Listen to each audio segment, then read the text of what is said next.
حالات حاضرہ ایک دن ایک حکمران اپنے محل کے بلند و بالا کمرے میں آرام فرما رہا تھا کہ باہر سے ایک دیہاتی کی صدا سنائی دی، سیب لیجیے، تازہ سیب۔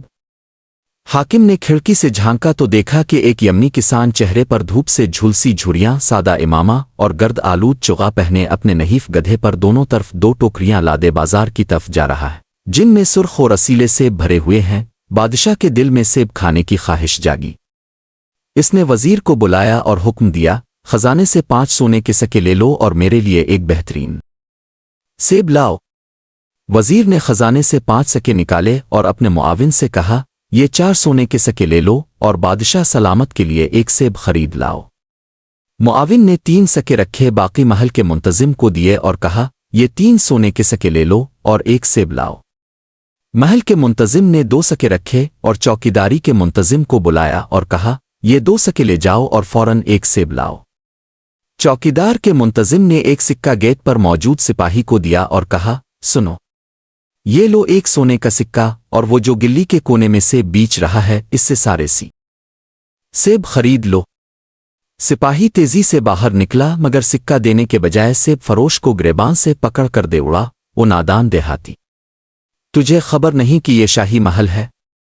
تیری بلند آواز نے حضور والا کی نیند میں خلل ڈال دیا ہے۔ اب مجھے حکم ہے کہ تجھے قید کر دوں۔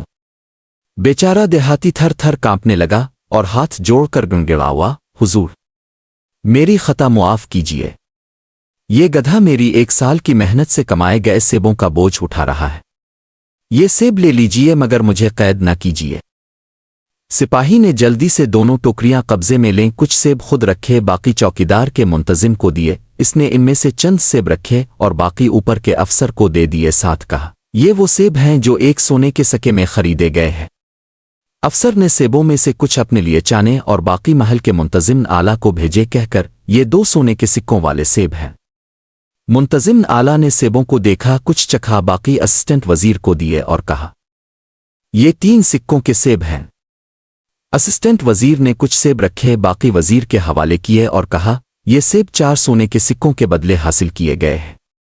وزیر نے آخری 5 سیب بچا کر حکمران کی خدمت میں پیش کیے اور عرض کیا، بادشاہ سلامت، اپنے 1 سیب کا کہا تھا مگر اس نے 5 سونے کے سکوں کے بدلے یہ 5 سیب دیے ہیں۔ حاکم نے سیبوں کو دیکھ کر مسکرا کر کہا، میرے دور میں کسان واقعی خوشحال ہیں، ہر سونے کے سکے کے بدلے 1 سیب۔ اب وقت آ گیا ہے کہ ٹیکس میں مزید اضافہ کیا جائے تاکہ ہم شاہی اخراجات پورے کر سکیں۔ چند ہی دنوں میں عوام پر ایسے بھاری ٹیکس لگے کہ مزدور روٹی کو ترسنے لگے، کسان قرض میں ڈوبنے لگے اور بازار بے رونق ہو گئے، اور پھر عوام میں غربت بڑھتی چلی گئی۔